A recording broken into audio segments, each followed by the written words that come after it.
Welcome to Lessons in Life and Love with Riana Milne, where we show you how to have the positive mindset for success in all life areas, so you can grow beyond difficult transitions and evolve from those challenging moments that may have influenced your past but will not define your future. It's time to have the life you desire and the love you deserve, as we teach you the exact skills needed to attract and keep a lasting, emotionally healthy and conscious relationship. Now, please welcome your host, certified life, dating, and relationship coach, trauma professional, and best-selling author, Riana Milne.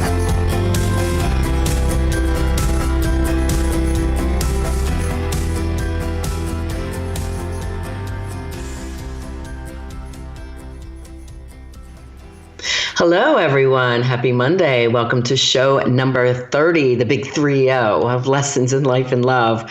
I am your coach, Riana Milne, known as a life and love transformation expert, and I'm on a mission to change the way the world loves. And I hope you, my listeners, who I call my angels of love and my love transformers, will help me spread the word on how to have conscious, loving, and respectful relationships.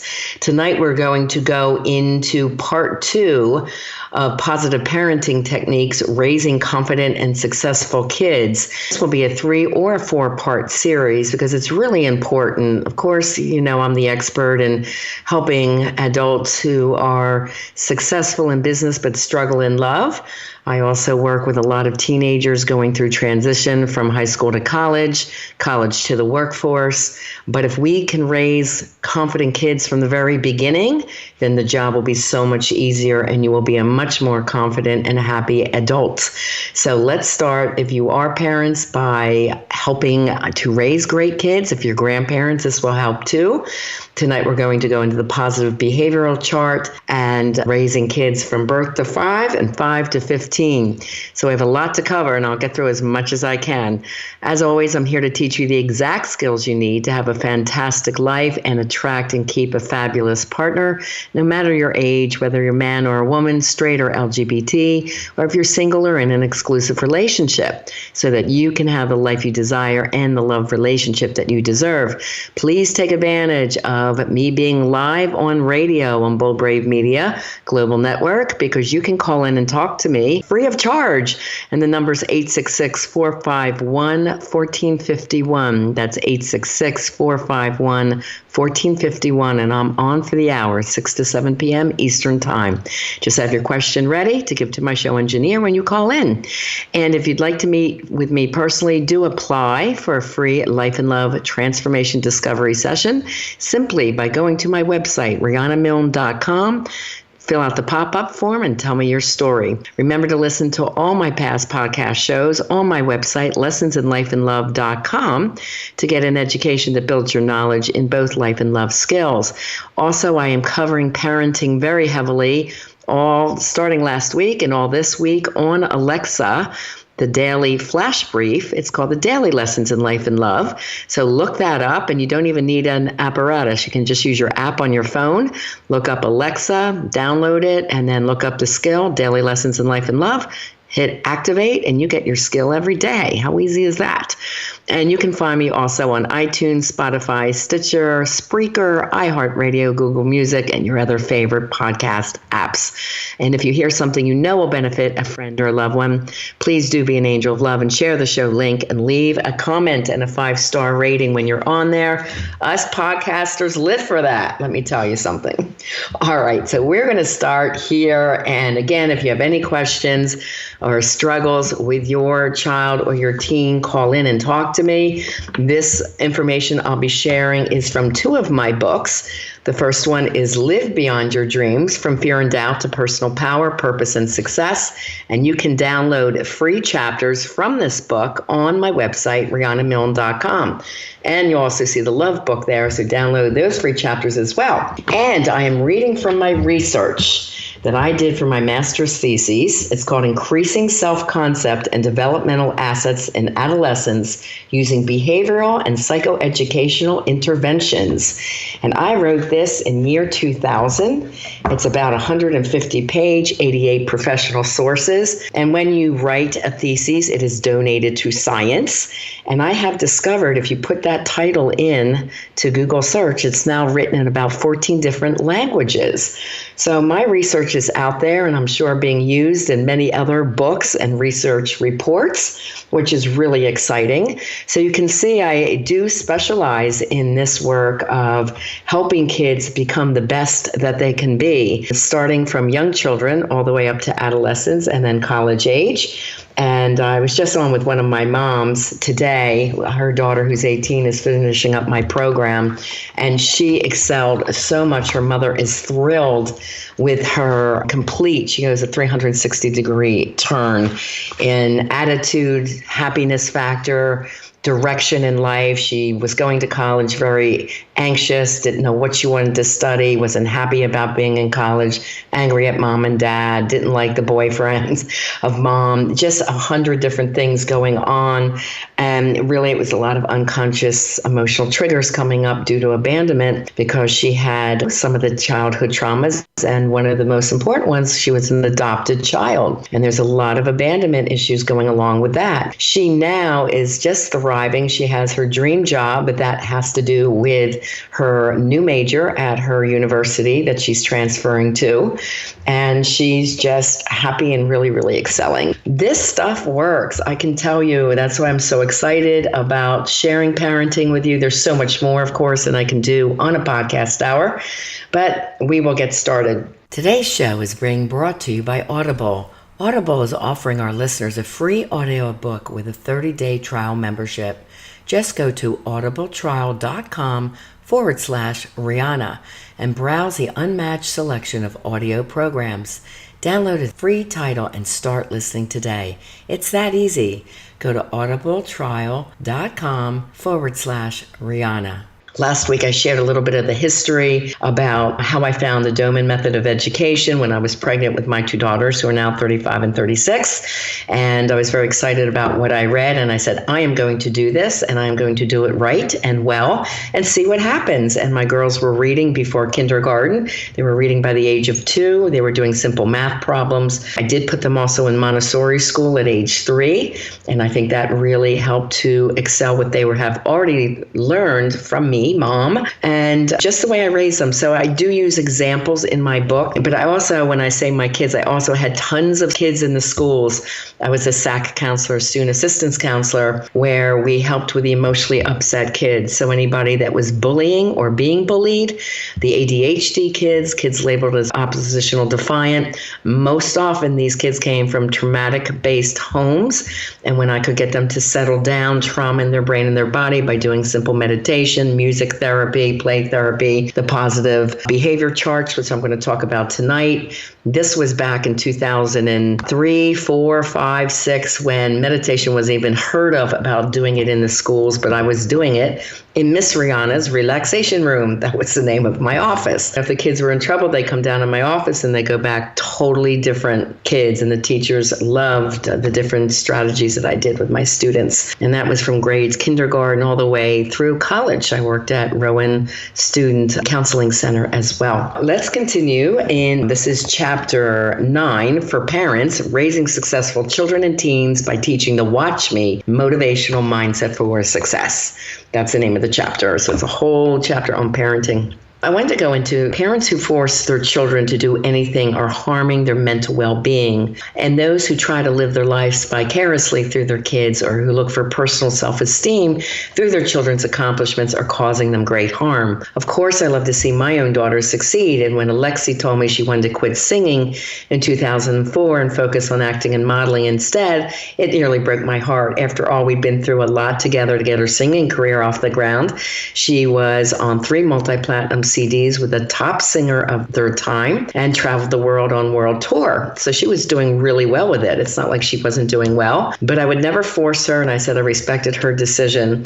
I also told her I thought she was really good at it, and I hope she will revisit it again one day, but her happiness was more important to me, and I wanted her to follow her own path. Even more significantly, I never wanted to lose our very special bond, which was our very close mother-daughter bond that we had shared. You have to trust and respect your children.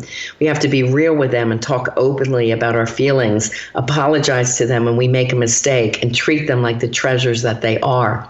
Ideally, you should start the techniques I offer when children are very young to build resilience, emotional intelligence, and survival skills over their lifetime. However, you can start at any age that they are, even today. I got many of my ideas from reading about parenting from books that taught how to inspire the love of learning in children. I'm also going to share what works so well with my kids, as these suggestions will help you to cultivate a very positive and loving relationship with your children early in life, which will last as they grow and mature. The early years, birth to age 5. Talk to your children when they're newborn as if they understand you. Be very expressive.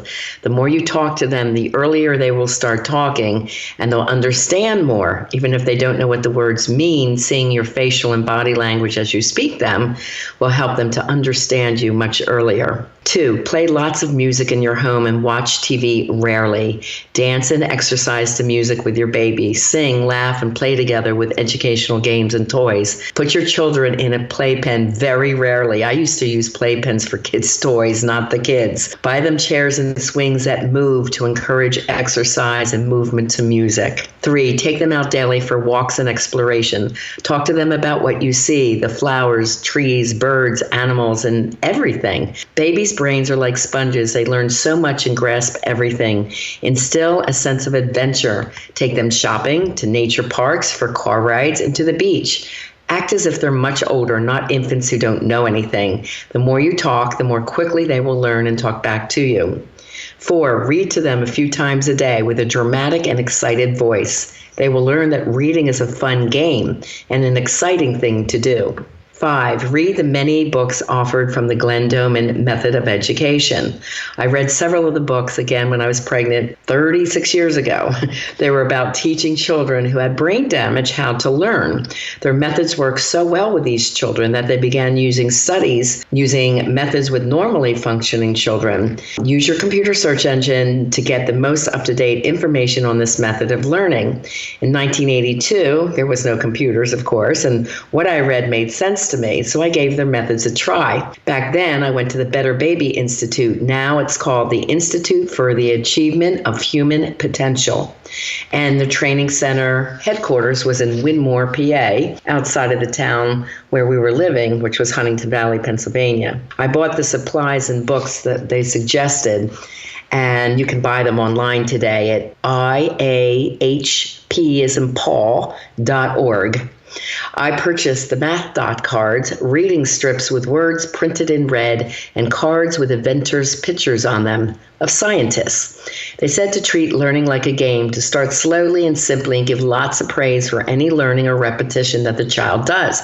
It should never be forced upon the child or used as a punishment. Learning must be fun. So this is what I did, just to break it down a little further. With a word game, you start there before you do math or science. Start with a large word strip and the word the child knows you by, such as mommy and daddy. Add the family pet's name, grandma, granddaddy, whatever they would call the people around them in their family. These are the words that the child hears often, and they are associated with love. Show the cards one at a time and say the word with excitement. Do this twice a day, but only if you make it fun. If you do it grudgingly, it won't work. Soon your child will be asking you to play the word game. That's what we called it. Slowly add in other cards with harder words. This works. My children were reading Sesame Street and Dr. Seuss books by the age of 2, and trust me, your child will be happy to have playtime with you, and as you praise them for learning the words and repeating them to you, he will feel a sense of pride from learning. This all established many years before the child sets foot in school, and then the love of learning lasts forever. Initially, you are doing the reading of the words, but pretty soon you pick up the mommy card and they say it, mommy, and it's like, that's right. And the first time they do it, you get all excited, you do a little happy dance, you high five, you get really excited. Then they want to do the next one. They want to guess the next one. It does work. When the game has conquered about 30 words, then move on to the math game. There are square cards with red dots on them. Start with the first 5 cards. Simply show the card and say, this is 1 red dot, 1. Go to the card with 2 dots and say the same thing. This is 2 red dots, 2, they have cards up to 100. Your child is absorbing the numbers in their mind and learning to visualize numbers and symbols. Progress to math games with simple adding. I remember taking trips to my mother's shore house in Ocean City, New Jersey, and playing these math games. At age 5 and 6, my girls understood the concept of negative numbers, the number lines, addition and subtraction. Then they learned multiplication all through these math games and us just playing games as we drove. This is tip number 6. If you can speak a second language, then do it. Children learn languages much more easily when taught young. Don't speak it, though, in place of English, because they do need to learn their English first. But if you have a relative or a good friend that speaks a second language, encourage them to speak it. Number 7. No matter how many hours you work, schedule quality time with your kids outside of your home. We traveled to Pittsburgh, Cleveland, Buffalo, Toronto, Canada for day or overnight trips when we lived in Erie, PA. After moving to Philly, we regularly went to the zoo, parks, the Please Touch Museum, and the Franklin Institute. We loved those day trips. The children came to expect an adventure each weekend. Friday night was pizza and movie night in bed with me, or they could have a guest sleepover once they got older and wanted a girlfriend to come over. Saturday or Sunday was adventure day, but Saturday night was my date night out. I scheduled myself a break and explained it was important for my happiness to have time with my boyfriend. They understood and came to accept this as part of our schedule. No doubt, a happier mom, especially a single mom, makes for happier children. Number 8, turn off the TV, but if children do watch it, they should watch fun educational shows. Back then, my children loved Sesame Street. We also liked Fraggle Rocks. They were cute. As I got older, I told them they could watch creative shows, and MTV had just come out, and they loved watching the young singers and dancers. My girls grew up hearing a lot of R&B, dance music, jazz, and classical music. I did play some popular rock, but didn't like heavy metal or the punk music myself, so they didn't hear that. One of their favorite activities was to watch a music video, like Janet Jackson, practice a dance together, and then ask me to film them. They had great fun watching the tape back on the VCR. I still have those tapes of them dancing today. It was obvious then that Alexi's early acting, singing, and dancing fun became one of her future talents and chosen career, of which she made incredible income. Number 9, encourage your children to go out and play. My children built forts, created a play, and sold tickets to the neighbors where they perform, went fishing at our creek, played kickball, rode bikes, and played hide and seek. Do you remember all those games? They teach social skills and the art of negotiation.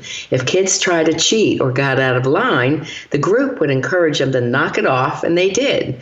Today, you rarely see kids playing outside in groups, and I think that's really a shame. If you're in a neighborhood that is safe, encourage those games and teach them how to play them. They'll love it. 10, enroll your children early in school. I enrolled my girls in the Montessori program from age 3 through kindergarten, which I would highly recommend. Between what I had taught them before preschool and what they learned in Montessori from ages 3 to 5, they had already excelled before entering first grade. Early on, they qualified for the Talented and Gifted program.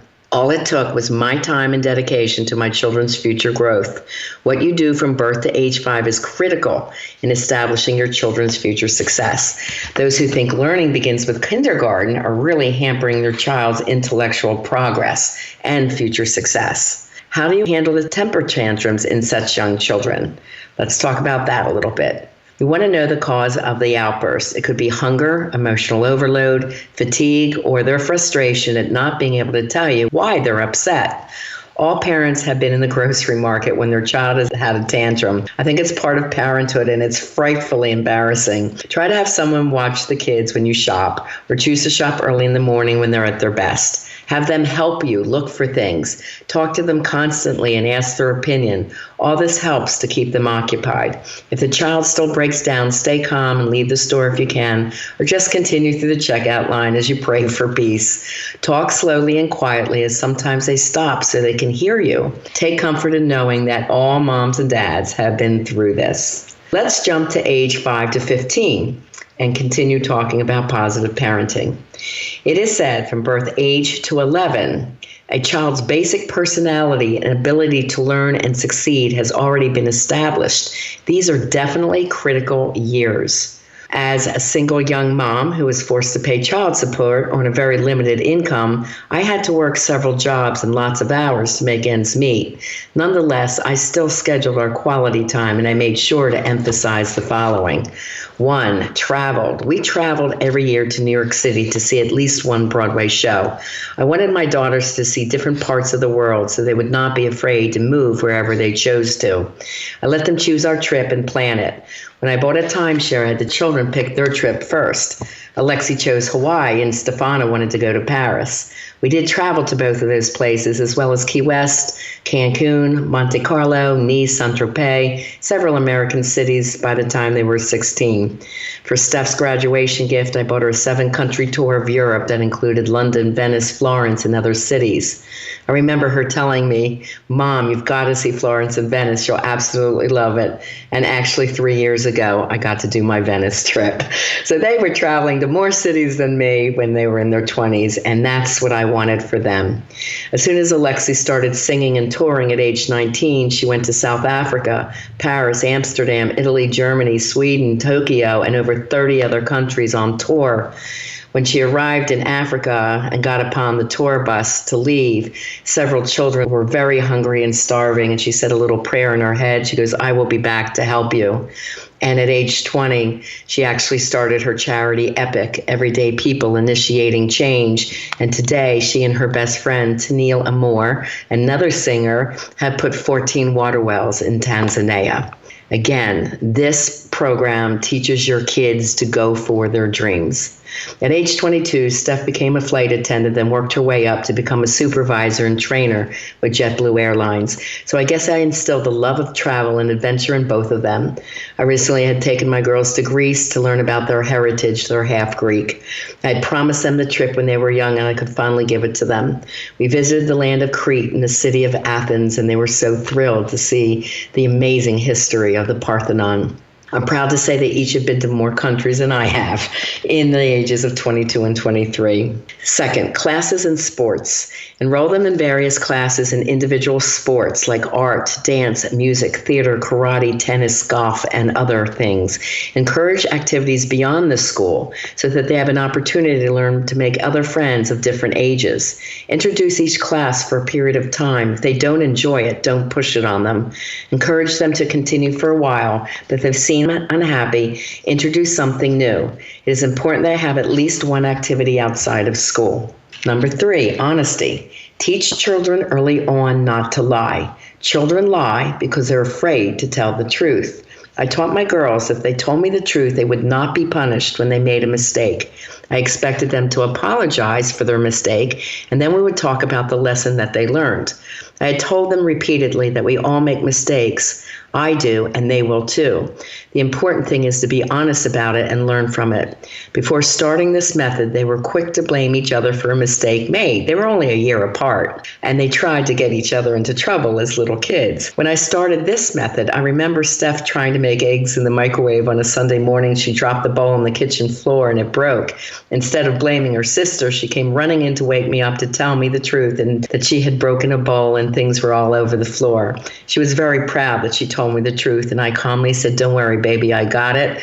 I just don't want you in the kitchen. I don't want you to cut your feet." So never scream at your children, especially when they tell you the truth. This will become a habit when they have no fear to tell you what the truth is. Number 4, the STAR chart. This is a must. This is the one big thing I want you to learn from this lesson tonight, because I use this with my daughters and with all the kids in my schools. I started this when the kids were 4 and 5, and it continued in my house throughout the teen years.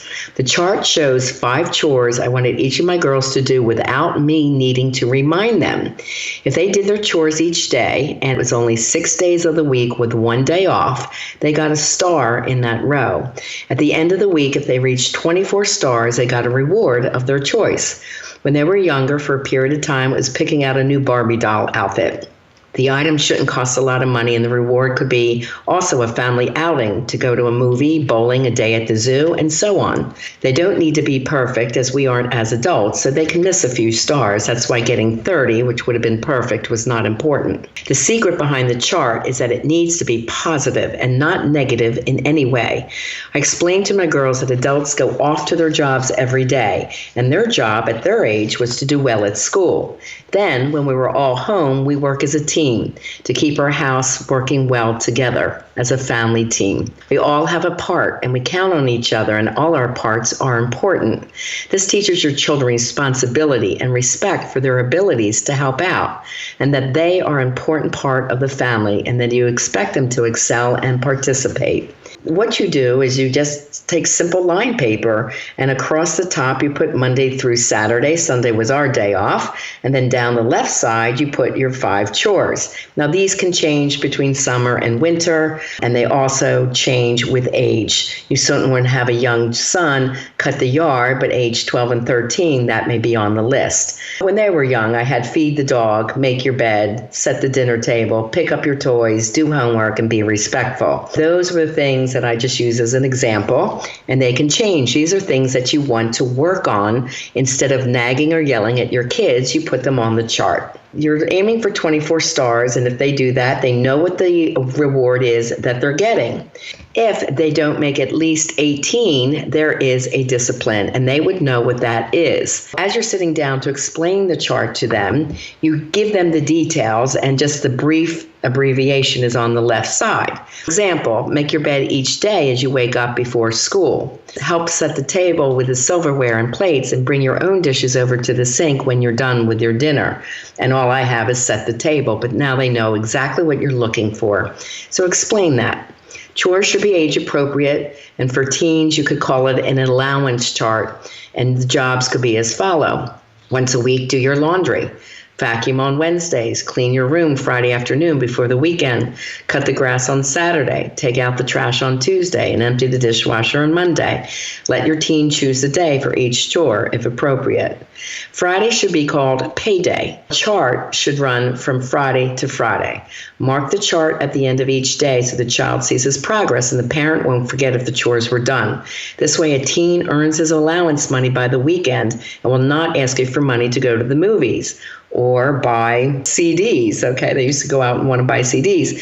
Change the chart from summertime to school time, and change the chores again as your child ages. And this is really great in teaching a teenager about money management. Let's say if they do their chores and they're 14, they get $10 or $20 for the week, and that's it. So if they want to go to the mall and hang out with their friends, and they're like, well, I want to get lunch and we're going to go to the movies, and it's like, well, you have your allowance. Spend your allowance. Then they'll go to the movies and say, wow, I could get popcorn and soda and a candy, and then my $20 is gone. Or I'll just get a water, a box of candy, and then I've got $8 left. I'm good with that. So they're learning money management and how much things cost. And it's their money now, so they're more prone to pay attention. I have to tell you, this really does add to life skills. Both my daughters were out of the house and on their own by age 19. That seems young for daughters. And when you teach them the value of money and how to money manage, when they babysit, you can spend half the money if you're working and half put in your savings account, or have the big item that they're saving for. Just don't buy them a car. Make them contribute to their car. My girls did buy their car. That was really important to them. And when it came to insurance, they had to pay half. That way I was sure that they were going to be careful and not be out there speeding, causing accidents. You do want to encourage them to work early, and we will go into what type of work would be appropriate. We're going to go to a brief break. You're listening to the live radio show of Lessons in Life and Love with Coach Riana Milne on BBM Global Network. Today's show is brought to you by Audible. Audible is offering our listeners a free audiobook with a 30-day trial membership. Just go to audibletrial.com/Riana and browse the unmatched selection of audio programs. Download a free title and start listening today. It's that easy. Go to audibletrial.com/Riana and get started. Why Audible? Well, Audible content includes an unmatched selection of audiobooks, original audio shows, news, comedy, and more from the leading audiobook publishers, broadcasters, and entertainers. To download your free audiobook today, just go to audibletrial.com/Riana and enjoy your free audiobook. We are back. This is your Global Life and Love Coach, Riana Milne, talking about positive parenting techniques. And we are in the teen years right now. The next tip is limit technology. I was said at that time, don't buy many video games. You don't want your kids absorbed in television. Limit the recreational gaming time. Kids will survive without it and actually do better with not having one. I refused to buy the big thing for my girls, which was Nintendo, because I didn't want them to get addicted to gaming or to TV. And I do want to tell you the DSM-IV, which is the manual for psychotherapists, gaming is now being added as an addiction. And I knew this for years. I actually had a 14-year-old in my private practice in New Jersey whose mom brought him in for gaming addiction. And he totally was. I mean, he'd go to the bus stop, skip school, wait till his mom drove off, break into his house and game all day. Then he would curse out his mother when she said, dinner's ready. He goes, I'm not effing coming to dinner. I'm playing the game. Leave me alone. And he'd be up all day, all night. He was totally addicted. Limit it. Your kids don't need phones early on. They don't need all these apparatuses. Don't get them addicted to the games. Watching too much TV can also become an addiction. It's one of the addictions I described. People tune out life by turning on TV. It's also a depressant. A show here and there is fine, but to watch for hours every day is not a good thing. I see so many children withdrawing into the world of video games, phones, iPads out of boredom, loneliness, or just to escape from their families. This is why so many people are having struggles getting jobs. They don't have the people skills. They don't know how to interview well. They don't have the social graces that they need or the ability to work with a lot of people because they're isolators. The overuse of technology can be a full-fledged addiction for many teens and young adults. The same is true of email, Facebook, IM, or internet games. Cell phones have become the new computers, and texting's become the latest addiction for teens. Take your kids' cell phones away at dinner, during homework time, and before bed. Do not let them go to bed with the phones in their rooms. Limit the time on the computer. I've had more than a few addicted clients in my office, addicted to computer games, porn, internet gambling as adults. Many older people and parents are addicted to TV, watching hours of it a day and ignoring their kids. Realize your kids, you're shutting them out and your spouse out emotionally when you tune into your shows. Children feel the loneliness of this addiction. They tell me about it all the time. Number 6, daily quiet time. Give your kids time to chill upon getting home from school. They hate the 20 questions routine from mom and dad, and so did I. School, in case you've forgotten, is exhausting. Their days are a 15-hour workday. Teens are up by 6 a.m., start school by 7:45, end by 3, and may have a sport or after-school activity for 2 hours. Or for the little ones, be in after-school programs until 6 p.m., getting home to eat dinner and have 2 or more hours of homework until 9 p.m. That is a really long day for a young person, and they do it 5 days in a row. Try to remember your exhaustion when you went to school. So get off their case, give them quiet time when they come home, and calmly be available if they want to talk. You'll get more communication by being loving and supportive and not nagging them with lots of questions or demands. Try to catch up on quality time and communication over the weekends. Plan one weekend night as a family night. Gentle discipline, number 7. Don't scream at your children or hit them. This teaches nothing but abuse. Talk firmly to your children or sit down and calmly talk to them about what they did wrong. Explain to them why it's wrong or dangerous. Tell them you worry because you love them. Use that word often. Say, I love you. I can't tell you how many adults are in with me from traumatic homes who never heard the words, I love you. My girls heard it all the time, and now I hear them say it to their little children. I grew up with a mom that did not know how to say the words, I love you. That was one of my 10 traumas. However, my dad could easily express it.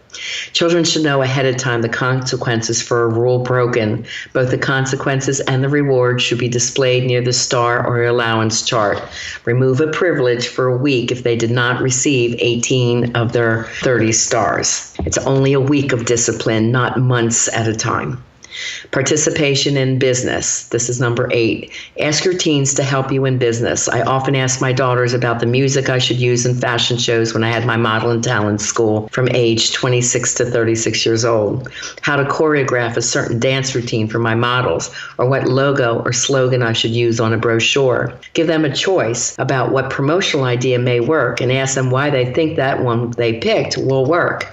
Respect their insight and intelligence. This gives them confidence to be able to create their own businesses. Both my girls are excellent now in marketing, public relations, and running very successful businesses because they helped me in these areas since they were very young. I had them in my office doing paperwork and filing since they were 11. Tell a child he can handle something and watch. He will excel at it. Give him a chance. I still phone my girls for advice, and they call me for advice and their opinion also. It's a great loving bond when we talk about business. The mutual respect we always have had for each other's intelligence around business. Teach them the skills to handle your business, whatever it is. Don't shut them out. Take them to work often. My girls knew the names of over 80 models in my agency, and if they didn't know someone, they just asked as they walk in their door. They'd say, "Hi, I'm Alexi. What's your name?" I wanted to make sure they were socially confident and business savvy. If I didn't give them that opportunity, who would?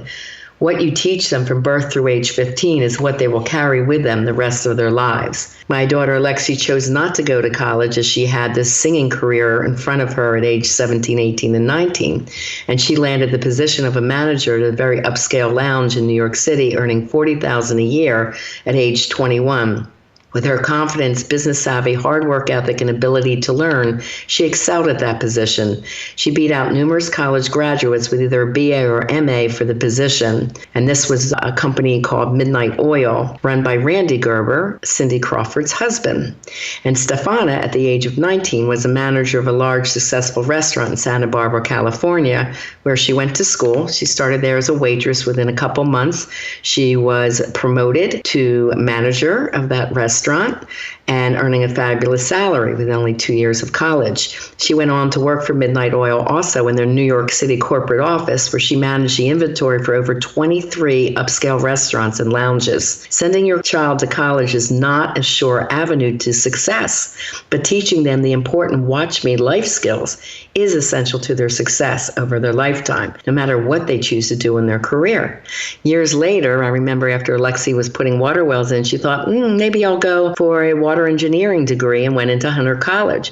She calls me, she goes, "Mom, the teacher keeps asking me, how did I put my water wells in Africa? If I'm already doing it, do I really need the piece of paper to say that I'm allowed to do it?" And I said, "I don't think so. If you're not being challenged, I don't see the importance of it." So she decided not to go to college. And she is a global speaker. She is like a millennial Tony Robbins. She goes around the world talking about personal transformation. She's 35 years old, and she made over $1 million last year without one day of college. When she was a host for the HGV TV show, Run My Makeover, which was home makeover, I said, "Maybe you need a certificate in home interior design, hun. Like, did they ask you about that?" She goes, "Well, I interviewed well, and they asked me where I had my taste of design." She goes, "I always watched my mom design our homes really beautifully on a budget." She says, "Yeah, I think I will get one online." So she did get her certificate in interior design online. Again, they create their own jobs. They create what they desire due to this motivational attitude for success. Number 9, expressing love. Tell them you love them every day. Tell them you are proud of them. Any time is a good time to tell your children these 2 things. Children want to please their parents. They want to be good and make you proud. With a defiant teen, find something that they are good at and praise them. Let her know she is loved and important to you. Number 10, being a positive influence. Children believe what they hear and what you say and model what you do. If you scream in the house, they will scream too, thinking that's the way to handle a problem. If you're demanding of them as children, as teens, they will be demanding of you. If you tell them they are losers, guess what? They will become losers. Parents, you have all the power to raise terrific kids. Learn what to do. Treat them with love and respect. Listen to their concerns. Their opinions matter. Show them that you really care. Number 11, healing ruptured relationships. If you are extremely unhappy in your marriage after trying marriage coaching over a period of time, then get out. Children are often better off in a single-parent home that is loving and peaceful than in an angry home where their parents constantly fight. If you recall, I left their father when they were 4 and 5. And as a single mom who had to work hard, I still raised very successful kids. Don't put your children in the middle of your divorce. Don't ask them to carry messages to the other parent, and don't put the other parent down in front of them. Trust me, this only backfires on you. I know I was constantly bashed to my children by their father for years. I could only say to my girls, I love you unconditionally, and I always will. I would do the best I can for you. I will always keep my word. You're both very smart children, and one day you'll see the truth that I love you very much. That was the best I could do. My children did see the truth during their mid-teens. Alexi ended up leaving her father's house completely at age 15, and Stefana left college in her dad's house in Erie to come to my home in New Jersey, and then with my help went off to California. Alexi healed that relationship only after her dad apologized to her, and Steph chose to break ties for several years. He finally did apologize to her and then came to me to apologize. Our family members had to do a lot of healing, and today things are easier.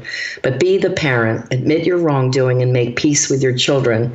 Do what it takes to make amends. If you want to lose your children emotionally, then enter into a divorce war with your spouse. The two adults should enter into coaching and mediation to make the divorce as peaceful and loving as possible, and keep your children out of it. We're going to move on to discipline. Let's see how far I can get in this because it's so important. I really want to hit on resiliency coaching from my research and the 40 developmental assets that were really instrumental too as my kids were growing up. So I'll see how far I get. Here we go. Discipline. Some parents will now ask, what about discipline? You say not to hit, yell, or scream, so how do I discipline the older child? What most people don't know is that the word discipline comes from the Bible, and it is the word disciple, and it means to teach. Discipline is a part of the positive parenting approach.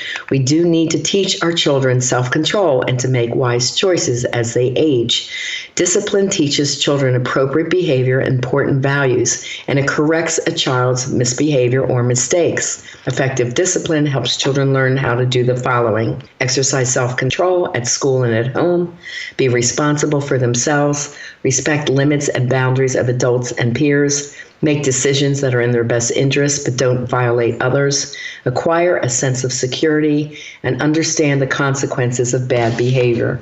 The most effective discipline helps children learn from the results of their action while preserving their self-respect. It minimizes power struggles and allows for the possibility of compromise. It is important to be firm and yet fair and consistent. Avoid physical punishment of any type. Here are the dangers of using abusive physical punishment on your child. 1, you teach your child it's okay to control others by using intimidation and physical force, thus creating a child who is violent to others. 2, it's more likely your child will be rebellious towards you when they reach adolescence. Abused children often are substance abusers as teens. Teenage girls often engage in risky sexual behaviors. 3, you can seriously harm your child, possibly face criminal charges and lose custody. 4, you make it less likely your child will develop sensitivity to the feelings of others. Those who are severely hit often become bullies as children, violent as teens, and sociopaths as adults. 1 in 25 adults are sociopathic as of the research of 2011. Today's research is showing 4 to 5 in 25. 5, you discourage your child from resolving conflicts by reasoning and negotiating, which are important skills for their future success. 6, you increase the chances your child will be abusive to their own child one day. 7, you risk getting a family visit from DIFUS, which we call it in New Jersey, or Youth and Family Services, as anyone in the school who has knowledge that your child is being physically abused and hit inappropriately must, by law, report to their authorities. In extreme cases, your child may be removed from your home and placed in foster care. The summary to the keys of effective parenting. Focus on your child's positive qualities and constructive behavior. Praise them often when they're doing well. Do your best not to take his misbehavior personally, and keep in mind that we all make mistakes, including your child. Explain clearly the house rules and what discipline he can expect if the rules are broken. Good discipline could include removing his cell phone, gaming, computer, TV, or other privileges for a week and sending them to their room or a timeout chair. Bad discipline is anything physically or emotionally abusive, such as hitting with a hanger, a belt, a buckle, electrical cord, or switch, or burning the child. It also includes frightening or threatening them, such as locking them in a dark basement or a dirty attic, refusing to talk to them for a long period of time, or constantly yelling and screaming at him. This is sure to raise an adult that will have trouble in all their love relationships. Smart discipline techniques include point out positive behavior. Praise good behavior and your child will want to continue it. Children by nature want to please their parents and their teachers. 2, present a united front. Parents, whether married or divorced, and grandparents must discipline in the same way and know the primary parent's house rules. Agree on the disciplines to be used in every household before an incident happens. 3, follow through. Be sure to follow through on a discipline once the rules are set. If you don't enforce the consequence or remove the privilege, your child learns that your words don't mean much, and he misses the opportunity to learn a lesson from the mistake. 4, be prompt and consistent. Act as soon as possible so your child associates the misbehavior with the consequence. 5, take appropriate action. Fit the consequence to the misbehavior and have your child apologize to any party they offended. If you must scold him, be brief and to the point. Children stop listening if scolding or yelling goes on. If you make a mistake, apologize promptly to your child. 6, offer choices. Children generally respond better to be given choices than to receiving commands. 7, listen carefully. Children learn from watching others. If you want your child to be polite, you should be polite to him and others. Remember, you role model exactly what your child will do. 8, be respectful. Show respect to your child through your words, tone of voice, and body posture. Always focus on the behavior, not the child. If you tell him he's bad, he will be, thus fulfilling your expectations. Instead, tell him he's a good child who made a mistake and he can learn to change. 9, show that you care. Hug and kiss your child often and say, "I love you," every day. Praise him for the things he does well. Children who feel loved are more willing to repeat positive behavior and quickly want to correct any bad behavior or mistakes. Tell a child or teen he is great, and guess what? He will become a great adult. Remember, you are the child's role model. He learns from you the ways of handling anger, frustration, and showing love and respect towards others. Children will carry your example forward in life, so make sure you make it a good one. And the summary is, if you tell your child he's bad and stupid, he will be bad and feel stupid, fulfilling your expectations. Tell him he is smart and wonderful, and he will be smart and wonderful. Some children can't help being impulsive. They don't think about the problems that their behavior can cause. These children may be suffering from ADD or ADHD. There seems to be more cases occurring each year. Being a member of the child study team meetings and having heard parents say they don't want their ADHD diagnosed children on medication, parents still need to look at their child's condition for what it is, a medical condition similar to asthma or diabetes. These children need medical help in a prescription form to control their impulses, and they must be able to focus so that they can learn. Many experts feel that the foods our children eating are so tainted with pesticides, preservative chemicals, sugars, and artificial ingredients that it may be linked to this condition. We don't know for sure, but why not go completely organic and healthy foods, as I had my parents try with their kids? Also get them to a coach early on. Do the positive parenting techniques with the charts. All my students who are ADHD, oppositional defiant, had behavior charts in my office. I had charts on every wall. And believe me, their behaviors all changed and their grades went up. If your home is toxic, if there's a lot of yelling and screaming between the parents, do something to change that. I invited a holistic pharmacist onto my radio show in southern New Jersey, and he spoke about the importance of putting your child on an all-natural diet. Try to stay with what God provides, as he said. That means fresh fruits, vegetables, nuts, including milk that is almond or coconut milk, fish and poultry like chicken or turkey. That's organic. Stay away from packaged foods. Anything in the package is not God-made. Snacks should be natural too, like fresh popcorn in olive oil or cut apples with peanut butter. That's organic. I sent some patients and children to this amazing Asian pharmacist, Dr. Stephen Chen, and his remedies worked for many of my school students. But dietary changes must be adhered to every day, so do stay up on the research about this. Those children who cannot make significant changes with diet and behavioral strategies within the home and school may need medication. I can tell you after seeing firsthand in the schools that those ADHD children that did try medication did extremely well, as we also did the behavior modification, and they were much happier and more focused in school, and their grades went up, and so did their popularity. They were happier all around. They didn't get yelled at as much. Their work seemed easier. Their grades went up. They did better socially, and their self-esteem greatly improved. A parent not permitting his child to take medication he needs is making him suffer and setting him up for continued failure in school and in learning. They come to hate school because they fail at it.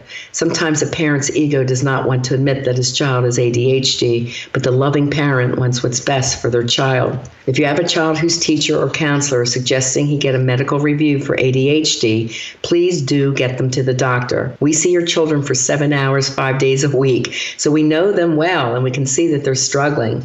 Be an informed parent. Read all you can about the medication and the side effects. Help your child get what they need. That goes on for a little bit because, again, I worked in the school system for quite a long time, and I know our hour is coming towards an end pretty soon. Keep in mind that many children misbehave because they crave attention.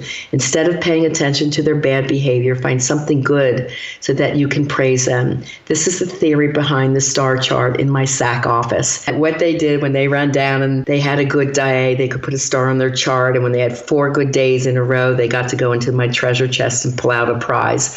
When they filled out the entire chart, they had 4 prizes and a lot of praise and happy smiles. Learn to give these incentives both inside of the schools. You can suggest it if your child's struggling. Definitely within the home, you want to do it. You want to make sure that every day is a good day between you and your child. Traditionally, there's 3 different parenting styles. The most common 2 we see is authoritarian. This is a strict parent who tells a child what he can and cannot do, punishes harshly, and usually for too long, and does not care what the children's opinion or feelings are on the matter. This is the worst way to parent. Many military and strict fathers do this and end up raising adults who are very angry and make for terrible partners. Second is apathetic. Parents don't spend a lot of time with their child, nor do they give them a lot of guidance or discipline. There is minimal direction and the child's not given responsibilities. This usually happens with the overworked parent who has no energy to handle her kids at the end of the day, or during a divorce situation when one parent overspoils a child and refuses to discipline at all.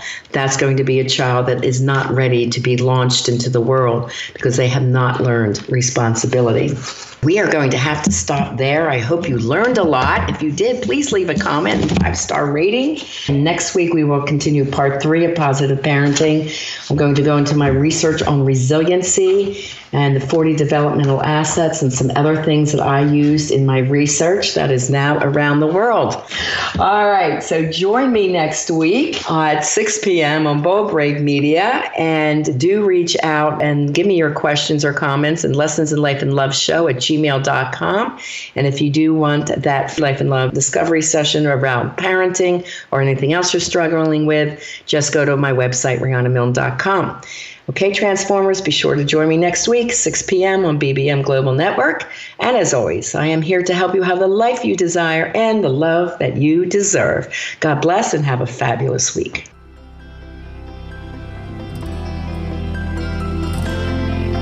We want to thank you for joining us on this episode of Lessons in Life and Love with Coach Riana Milne. Your personal journey of life and love transformation has only just begun. Go to RianaMilne.com for more resources. And if you're really ready to take action to improve your life or love situation, apply now for a free Life and Love Transformation Discovery Session with Riana, a $500 value. Just contact Riana with your questions and to tell her your story at RianaMilne.com. And remember, it's time to have the life you desire and the love you deserve.